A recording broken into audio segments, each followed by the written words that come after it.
Target has instituted a new policy that requires employees who are within 10 feet of customers to smile, make eye contact, wave, and use friendly, approachable, and welcoming body language. Huh. I didn't even think about that until just now. According to USA Today, if staff members are within 4 feet of customers, they must personally greet guests, smile, and indicate a warm, helpful interaction.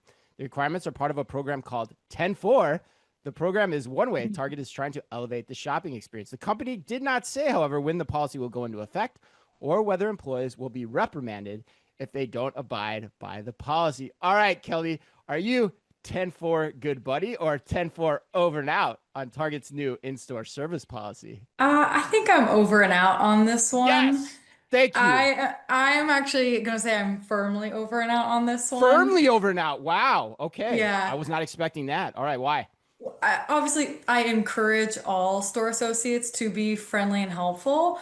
So it's not that I'm anti being friendly and helpful, but it feels very forced and performative to have this like measured distance rule of interaction.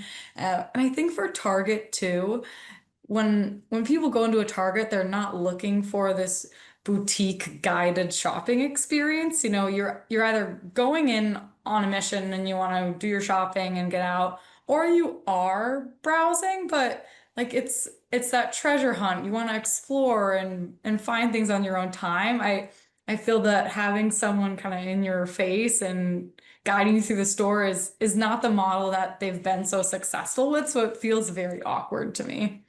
Wow, interesting. Wow, how the brand has changed too. If you step back and think about what Kelly just said. All right, Anne, what do you think? Do you agree with Kelly? Are you 10-4 over and out, or are you 10-4 good buddy on this one? I don't know which place I land. I think I'm more 10 for good buddy on it because I Good have a buddy. 15-year-old entering the job market and they need explicit direction on what to do in a store, like more so than I can explain. So I think if you do have a policy that you want to enact, like many retailers do, you need to be very specific on what your expectations are. And I think that it's coming at a time, especially during the holidays, where people do need more assistance than normal or throughout the rest of the year with finding products. They're trying to get a lot of things accomplished while they're at your store. And second, I would say it does feel in my, anecdotally in my experience being in a Target that a lot of the people that you see are very focused on fulfilling those curbside orders. And so they're driving the Yeah. car. Like that seems to be the focus of the employees that I see in the store. So I do think it would be helpful to remind them that you're also serving the customer that's standing right next to you as you're grabbing those groceries off the shelf and putting them in that cart. So I'm not opposed to it. I think that the media's kind of taken this off as like Target, how dare you? Because you're not building morale, and this is being very specific. But in this job market with the types of people that are starting their careers at a retailer, a mass retailer like a Target, I'm not against giving very direct instruction of what the expectation is of you of an employee, but Let me I push you could there. that Do you could be think? me. Yeah. Yeah. Do you think this is explicit instruction? Do you think the 10 and 4 feet parameters are explicit, or are those actually more confusing in the long run when you get right down to it? I mean, I again, like I'm dealing with a 15-year-old who, yes, Yeah. I would need to show him this is 10 feet, this is 4 feet, this is what you need to do in X, Y, and Z scenarios. And again, like the job market's tough right now. It's hard to get labor that can work in your stores that are invested in doing this. So I guess I think it depends on the training, Chris, to be honest. Like I think if is that a one-time thing, or are they, they're not going to have you pull the tape measure out from people and walk through the store. So that I Exactly. guess That's that's my question is, yeah. how are they going to follow through with it then? And what, how I don't know. Yeah, and how do you monitor it? If you don't see somebody Right. doing it, like is the guy like, well, he was in 11 feet of me. He was 15 feet away from me. I'm not expected to do it when I'm doing that. So Right.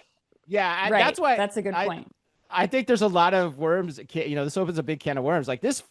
I'm with Kelly, man. I'm over and out on this. And I'm a former store manager, so I hired like thousands of these people. I oversaw thousands of employees across the Target store base. And so, when I step back from it, I think it's crazy that when I was there, it was culturally accepted that if you cross paths with a guest, we didn't even have to train them. It's just like the way it was expected that it be done.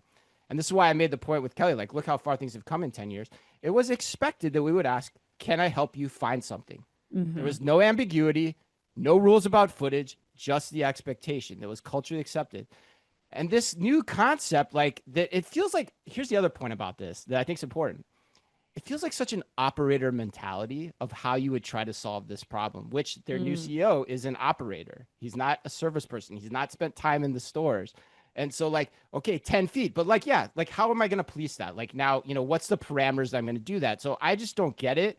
And it tells me, more importantly, the other reason I don't like it, the other thing I don't like about it is it tells me that the culture is going to be very, very hard to get back in the stores, because why would you need to reinvent the wheel in the first place if it had just continued the way it was? But all that left during the pandemic. And so like, I'm just like, why can't you just go back to the practice that you had to begin with? Like, what's so hard about that? Why is that gone?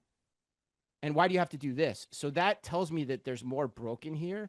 And I think it's just going to cause more confusion and aggravation in the long run. But Waqas, what do you say here? So we kind of got a split decision going on this one. Are you are you over and out, or good buddy on this one? I think I'm leaning over and out. I'm not leaning good buddy here. And this may just be a reaction to just reading the headline initially.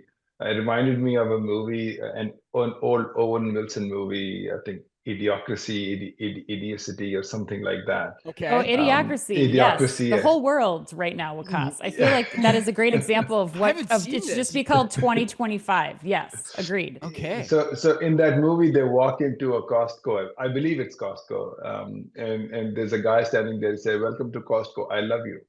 And then the next guy comes in and says, "Welcome to Costco. I love you." And this just goes on and on and on. It just felt so contrived. Of course, they were over the top making the point.